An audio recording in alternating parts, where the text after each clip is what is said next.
Good morning. This is Bob, aka Fiber Inspector.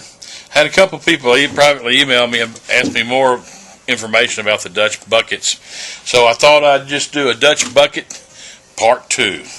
Okay, we made the Dutch buckets, here, and we put the grommet, drilled a hole, put the grommet in it, put the PVC through it. And what I've done with my buckets, I painted them black so that if I get any sunlight on them, I don't have to worry about algae. Okay, first thing you do is you take another bucket, same size. And these are the buckets that are here again that I've been using. And the first thing I do is you drill a bunch of holes in the bottom of it. Hope y'all can see all the holes. And then that bucket will now sit down inside the first bucket. The bottom is just above our hole here, but now we have in a bucket.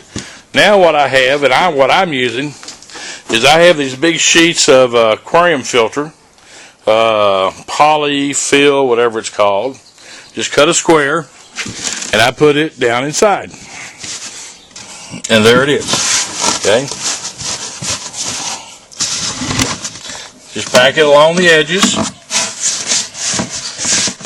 It's acting as a filter to keep your media from going into the bottom of the bucket, and also to keep anything out of your lines.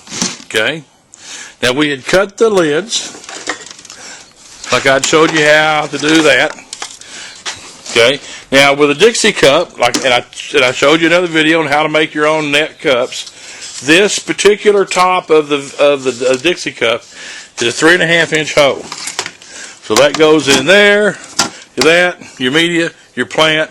Now you have a Dutch bucket.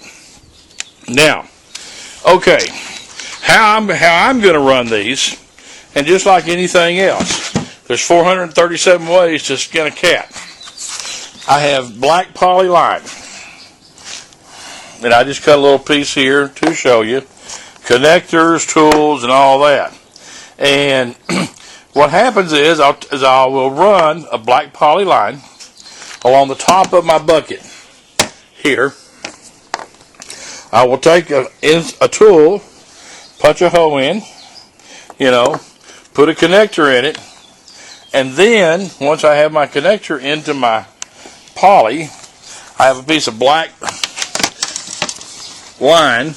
That's the 1/4-inch rubber line. It'll come out and it will drop into here. Okay.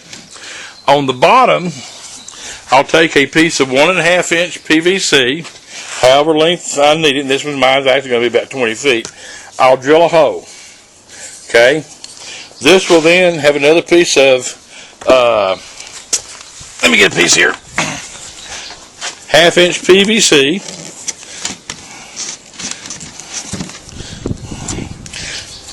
Down into this, and then this will flow the water back to my tank that has all of my water in it. So I have a pump pumping water up through my 1/2-inch poly into the rubber, into my plants, coming down through the bottom, coming back into a PVC,